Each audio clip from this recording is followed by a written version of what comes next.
I'm gonna be honest with you. I don't really know how to write a video essay. I have good grades in English, and I'm doing AP Sem this coming year, and I've written essays before. But for some reason, the concept of a video essay has always been ever confounding. How am I even gonna edit this thing? I don't frickin' know. I might just take light inspiration from a few video essayists I like, and if you catch on to who I took inspiration from, no you didn't. Okay, so now onto what this video is actually about. The most perfect best movie of all time, aka Lisa Frankenstein, directed by Zelda Williams and written by Diablo Cody. I saw another video essay about this, and it made me giggle and kick my feet like a little schoolgirl, and I've seen Lisa Frankenstein way too many times to count, like my Letterboxd log history of it isn't even half. Okay, besides the point, I love this movie is what I'm getting at, and I'm still pissed that Wuthering Freaking Whites has a higher rating on Rotten Tomatoes than Lisa Frankenstein. Like, what? If you're watching this video, you're probably like me, and have seen this movie a minimum of like once or twice, or 70 times if you're really like me, but I'm going to give you a plot rundown anyway, even though I know you aren't dumb, I know you're a little smarty pants, maybe you might just need a refresher, and what better person to ask than yours truly, the ultimate Lisa Frankenstein fanatic. Lisa Frankenstein is about an 18-year-old girl named Lisa Swallows, not Lisa Frankenstein, for goodness sake, Lisa Swallows, like the bird! A socially awkward, traumatized girl struggling with her new life since her mom was axe-murdered 2 years ago. Lisa is forced to adapt to a new life quickly with her stepmother Janet and stepsister Taffy, who I love so dearly. While still nowhere near done grieving her mom, or getting any outlet for her trauma or anybody to understand. Her father seemingly has moved on and has basically taken Lisa with him. My mom met Dale 6 months after the murder, and they got engaged and married real quick, which is great, you know, since Dale didn't have to be sad for too long and Lisa got a new mom right away. Lisa doesn't have many new friends in her new town, Brickview, besides Taffy, due to struggling with traumatic mutism. I haven't said this many words in a row in forever. After my mom died, I got diagnosed with traumatic mutism. That's where you don't talk at all.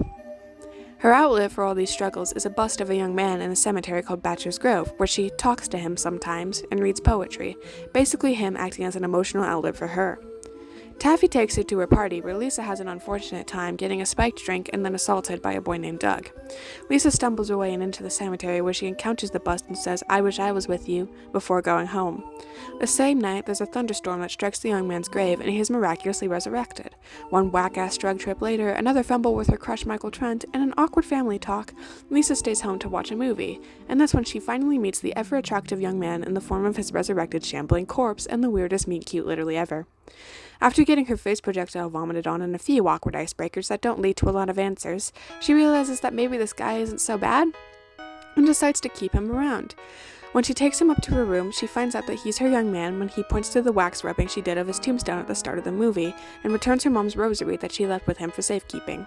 Oh, also he's missing a hand and an ear. A rejection, a makeover featuring a super funny outfit montage, and another makeover later, the first murder of the movie is committed when Janet threatens to send Lisa to a mental asylum, but is stopped when the creature bashes her over the head with a sewing machine and cuts off her ear. Lisa agrees to sew it on after disposing of the body, and thus begins their murderous rampage. To obtain a hand, they lure Doug to the cemetery and chop off his hand with an axe. They sew that on too, and after another trip to the tanning bed that's like the 80s equivalent of the typical lab slab we see in Frankenstein stories, he's hot, zooey mama, and definitely pining for Lisa at this point, but she's unaware. Taffy and Dale become suspicious of Janet not returning or even checking into her hotel, and the tension begins to rise as the murderous pair gets stressed over being caught. People are beginning to look into Doug's disappearance as well, and the awful girl Tamara from earlier claims that she saw Lisa slip a note into Doug's locker, and apparently eyewitness reports cite someone with thick ankles and a funny walk. Imagine being an officer and being like, "Okay, can you tell me anything about the person who did this?" And they're like, "Yeah, they had a funny walk and some pretty thick ankles." Funny ass car scene, and then Michael gets the treatment he deserves in the form of his dick being chopped off when Lisa discovers him with Taffy, and the creature heroically sweeps in to save the day. Lisa is actually not happy about this, and Taffy is traumatized. Then, as Lisa is going to send the creature to his second death, she finally realizes that he loves her. Aww. He also reveals to her exactly why he stole Michael's gentleman parts. Of course, he doesn't have any. And Lisa, of course, agrees to sew it on for him so they can have sex. Hell yeah! They sew it on and have the one sex scene ever in a movie that didn't make me uncomfortable and actually made me cry. Then we see what Lisa has come up with to avoid the cops. She's going to kill herself via tanning bed so she can be with her man forever.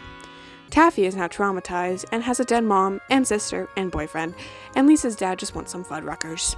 On the bright side, though, our beloved undead couple get to live happily ever after. One of the many reasons I absolutely fell in love with this movie, besides its influences, which I also absolutely adore, is how much I saw myself in Lisa and how happy it made me to watch the weird girl get the man, and a man who matches her weirdness and loves her for her weirdness at that.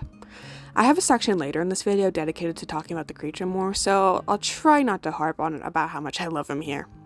Is Catherine Newton far prettier than me? Yes. But her portrayal of Lisa really connected with me as a girl who isn't really stereotypically pretty and kind of weird. I've kind of been the weird girl all my life, and I never had a real relationship. Maybe because my standards are as high as the Hercules Corona Borealis Great Wall, which is probably really stupid of me since I'm no Julia Stiles or anything. But my point is, it made me happy to see a girl in a film I could relate to so much meet a man who genuinely loves her and wants to protect her. Like, damn, can I get a man who will crawl out of his own grave for me? Usually in movies, the girl who gets the man is normal or fits in, and the weird girl side character, if there is one, just doesn't, she kind of just exists to be the butt of the joke, or just isn't as relevant in the movie. But in Lisa Frankenstein, the weird girl gets put front and center, and we see things from her perspective and from a female director and writer. Men have tried their hand at the weird girl idea, but it literally never works. Please just leave it to the woman. Anyway, I think because Lisa is written and directed by a woman, it made it that much easier for me to identify myself and all the weird and gross and kind of awkward parts about her. She has awkward attempts at flirting with boys and is kind of messy and emotional. She can be mean sometimes. She sings, but she isn't exactly good at it. It was so refreshing to see a main character who isn't good at everything she does, but has someone who loves her anyway. She isn't perfect, and he loves her despite all of that. I really like the scene in the movie where she meets the creature for the first time and she tries some icebreakers and it's like super awkward because me too, girl. That's how I sound when I'm trying to have a conversation with a new person as well. Do you like music? Yeah. I like Chapel Roan. Cool. Sometimes I struggle with words as evidenced by how shitty the script is, and I end up sounding sort of awkward when I talk, as evidenced there. So I really liked how when Lisa talks, she sounds unsure or awkward, because that's how I feel sometimes too. I'm reading from a script, but it really sounds like I'm not with how much I'm stuttering. My favorite part about their relationship is that he listens to her when she talks. I'm a big talker like Lisa, or at least, when Lisa is with the creature, and I'm also kind of loud, so I get shushed a lot, or people just don't really listen to me, which makes me upset. My favorite scene in the movie is kind of basic, but I love the milk scene, where she just talks as much as she wants and he listens to her. Like, I want someone who listens to me like that. And I mean, I kind of have that in the form of an aspiring psychologist best friend, but I want a boyfriend or a girlfriend who will sit there and listen to me talk and actually care about what I have to say. I like that even though he's silent, he replies to her with nods and stuff, and he actively listens and doesn't just blankly sit there while she talks and not reply at all, because that's what some people do to me. Or I talk a lot, and then they just give me like a 2-word reply, and I'm like, okay, cool, yeah, they don't care, nice. I love being left unheard. I see a lot of Lisa in me, and it really made my little hormonal teenager heart happy to see her get the happy ending and have someone who loves her and will just do anything for her and just really sees her, Damn it, I have to talk about the creature. I desperately want to punch Michael Trent in the face, but don't we all? As we know, in the movie, Lisa has a crush on a boy named Michael Trent who wears Friedrich Nietzsche shirts, red flag number 1, and acts like he's the coolest guy around. You like cool movies and music and stuff, but only for you.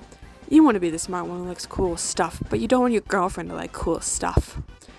Michael has a tendency to sort of infantilize Lisa, calling her kiddo. I understand what it's like to be infantilized and treated like that, and it's really frustrating. Especially for Lisa here, because she's already angry and upset, and now the guy who she wanted to lose her virginity to is treating her like a kid having a temper tantrum.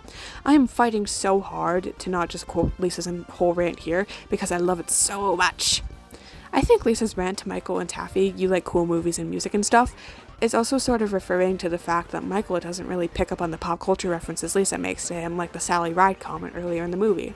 Also, not enough hilarity for you, Werner Heisenberg? Michael is like the definition of a performative male. He thinks he's all that, but he's literally not. He leads Lisa on, even though I guess he's already actively seeing Taffy at the point where she's flirting with him with the lockers. Like, it seems to be implied there's something between them since the party. In a way, he's doing both Lisa and Taffy dirty because he knows both of them like him and he's pitting them against each other. Not to say that Taffy wasn't wrong too, she was. since she knew Lisa liked him. But I have a section on Taffy in here, so we'll go into that more later. Michael's a prick, is what I'm getting at. He played with Lisa's feelings and didn't really care about her. I don't know if this detail was intentional or not, but I also thought it was kind of funny that the two are exact polar opposites in appearance as well. Michael is tan and has straight golden blonde hair and just looks like your average hot boy, while the creature is pale, has eye bags, and has wavy/curly dark hair. Also, he's taller. He's 5'11" over Michael being 5'9". I mean, barely, but hey, just another one for taller guys. And Michael talks too much and the creature doesn't talk at all. Who needs a man who talks all the time about polarity and shit when you have one who just goes... I think, even from the beginning, Creature respected Lisa far more than Michael ever did. Now maybe I'm just an insecure loser who got bullied in middle school, and maybe a little rightfully so because I was a total freakazoid and I don't want to think about it anymore. But at the party, Michael kind of talks to Lisa in that way that other kids talk to you, like you're dumb because you don't know how to do something. The boost in the house. And also, I bet he literally couldn't name any other female poets besides Sylvia Plath or Anne Sexton. I bet he couldn't. Okay, so, I mean, the creature does come from a time where every man in the room had to stand to offer a seat to a lady when she entered, so that probably contributed to how respectful he is of Lisa, but whatever, let me have this one. He's presumably heard about her struggles before when she talked to him at the grave, and he is extremely understanding of her and willing to listen. He respects her boundaries when she establishes them, and lets her be herself when she begins to open up to him, like he lets her dress him up and brush his hair and does what she asks him to do. Okay, I know I've said my favorite moment or something along those lines a bazillion times over, but one of my favorite moments with the creature is the wave of mutilation scene when Lisa realizes she loves him. I saw a Tumblr post talking about this, and it killed me when I realized. After Lisa gives her little speech to Taff, she gets out of the car where the axe is already waiting for her propped up against the car. He left it there for her because he wants to give her the choice to end him if that's what she thinks is right. He's giving her the autonomy. He thinks she's so upset with him, it'd be reasonable if she wanted to literally kill him. And when she takes the axe and runs to the cemetery where he is, his back is turned, and he doesn't turn to face her. He isn't going to resist or fight her or try to convince her otherwise. He's ready to let her do what she thinks is right. He doesn't turn around till he hears the axe hit the ground, and he looks concerned and still tensed up. He's ready to let Lisa kill him if that's what she wants, but that's not to say that he isn't scared of dying, because he is. I think Zelda Williams said he loves Lisa a lot, but he's also happy to be alive again and to be able to get to do those things that he hasn't gotten to do in so long, and he truly doesn't want to lose them again. And this is the bit of what Zelda said that took me out because, oh my freaking god, he's ready to let Lisa do it because he just wants to make her happy. I'm sobbing. He just wants to make her happy. He gives her the choice in a world where she doesn't have a lot of choices or autonomy over her life since her mom died, and that's so important. But Lisa decides against killing him and drops the axe and runs to him. I think he still looks tense and kind of nervous until the first "you love me." Well, it's really the second "you love me" that he realizes that he isn't gonna, die again, and that, well, obviously she knows that he loves her. Also, sorry, but the way Catherine Newton delivers those two "you love me's" drives me insane in the best way possible. The emphasis on me the second time, like, yes, girl, he loves you, he always has. I live for these two and their on-screen chemistry, gosh. I adore that he returns her mother's rosary to her too, like she asked him to keep it safe, and he did! I'm pretty sure in an interview with Cole Sprouse and Catherine Newton, when they were asked about their character's favorite thing about the other's character, Cole basically said everything, and I was like, oh my god. I'll link the interview in the description, but there was this one bit where I think he said that the creature sort of sees Lisa as a literal angel, since she sort of indirectly brought him back and gave him a second chance, like yearning devotion final boss over here. I don't know about you guys, but the amount of yearning from the creature in this movie was off the charts. The way he looks at her the entire movie. Like, I want someone to look at me the way he looks at her. Also, Lisa's favorite part about the creature is that he doesn't talk, so she doesn't know if he's judging her and can talk freely, and I love that. I mean, I guess he isn't because he's like ass over tea kettle for her, but The creature treats Lisa with all the respect and love that Michael doesn't, and he is so much more deserving of her than Michael is. Fuck Michael. We all hate Michael. Anyways, it's Taffy time. Taffy is my baby and I will book no arguments. I remember when I was watching the movie with my BFF, Taffy came on in the first scene and they instantly said, oh god, I don't like her. And I was like, why? And they said, she looks mean. And honestly, that was kind of my thoughts when I watched the movie for the first time too. When you look at Taffy, especially with Lisa, you can easily make the inference that she's your average mean girl. She's pretty, a cheerleader, clear skin, smooth hair, has a good social life. She's basically everything Lisa isn't. But Taffy isn't that. She's not mean. At least not intentionally. Sometimes she says things that are like, girl, no. But it's obvious she isn't trying to be really mean. She wants the best for Lisa and even tries to defend her from Janet's constant attacks and does her best to include Lisa in the family. She doesn't ignore her or mistreat her, intentionally anyway. She tries to listen to her even when she doesn't really understand what Lisa's saying and tries to help her integrate into Brookview. Taffy tries a lot. She really does. She makes a valiant effort. Basically, Taffy is genuinely very sweet and I'm a Taffy defender till I die. Even when she's upset and stressed out over Janet's disappearance, she apologizes to Lisa for being short. I'm sorry, Lisa, I don't mean to be rude. I just didn't get much sleep last night. After Michael's death, Lisa gives a little speech to Taffy, which I think is kind of an underrated part of the movie. It's the most genuine interaction she has with Taffy in the whole movie. You're the kind of person who usually bullies me or looks right through me. But you didn't. You actually went out of your way to try to tell people I was part of your family. You really actually wanted me to be your sister. And you are, you know? You are my sister. And what Lisa says after, you're a great person, Taff. She's right. Taffy is a great person. She is. She's hurt Lisa by being with Michael, but a person isn't their worst moment. And she's actively made an effort to try and be a good sister to Lisa, even if she is sometimes unintentionally mean or sort of unhelpful. Everyone's hurt people in the past, trust me, I know. And also, Taffy is a little bit freshly traumatized in that moment. But I think even though Lisa doesn't have to forgive her right away, she deserves to be forgiven. Taffy puts an effort to be a good person and sister, even though her mom is awful. Also, I'm sure we've all thought at some point that if Lisa Frankenstein was from Taffy's perspective, it'd be the most batshit fucking crazy horror movie. My stepsister got drugged at a party, and suddenly she's got confidence and is dressing goth, and now my mom's disappeared and hasn't checked into her hotel or anything, and I think she's dead, and another boy from town has disappeared, and oh my god, this weird boy who Lisa seems like she knows just killed my boyfriend/hookup, and now she's dead too, and I'm traumatized forever. Shout out to Taffy for having one of my favorite lines in the movie next to the rest of you used to be dead too. I'm a psychic. Also, I think it's gonna rain. I'm an IP, intuitive person.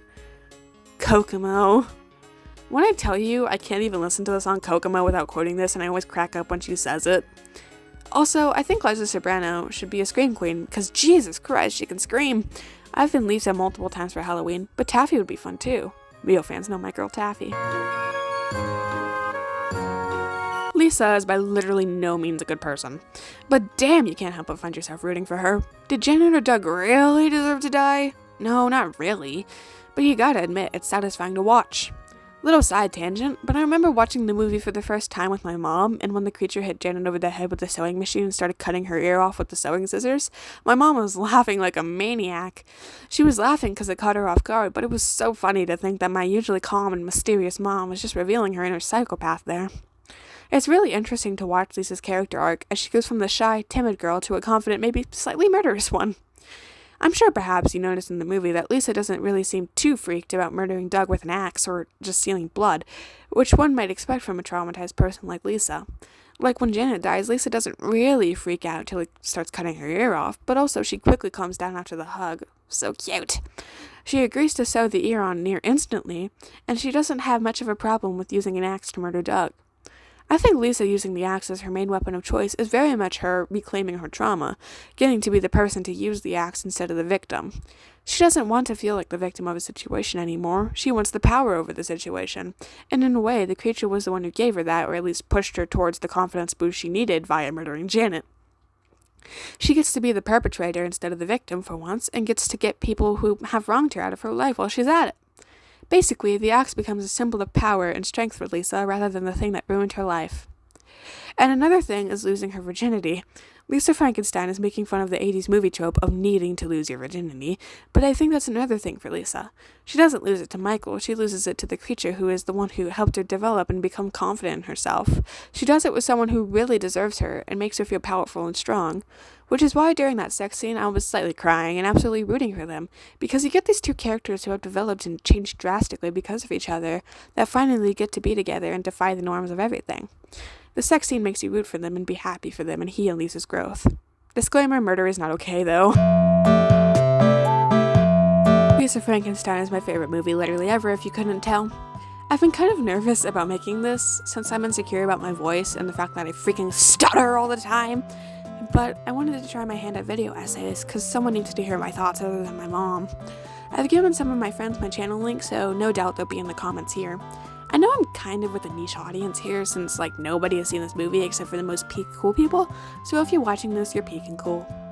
To top this all off, I'm going to read one of my favorite negative parent reviews of this movie. I hope you enjoy and get a good laugh. As a parent, I am generally very liberal about what my kids watch. I've never had a problem with them watching raunchy films like Superbad, Deadpool, Bridesmaids, Sex Drive, Better Off Dead, etc.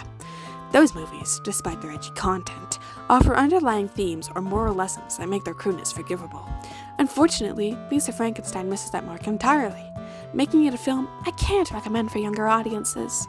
The most concerning aspect of Lisa Frankenstein was how it romanticizes suicide. After being involved in multiple murders, the main character, Lisa, takes her own life, not as a tragic consequence, but as a way to quote-unquote win by avoiding jail and living quote-unquote happily ever after with her dead boyfriend.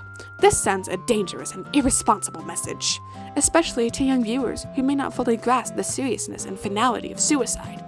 The movie also normalizes drug use, underage sex, and violence as acceptable solutions to problems or uncomfortable solutions, without any meaningful reflection or consequences. Even the film's one kind-hearted character ends up losing in the end, trapped with a stepfather who's more concerned with a trip to Fuddruckers than mourning his deceased family. While Lisa Frankenstein is marketed as a teen rom-com, it handles serious issues with a flippant attitude that's unsettling.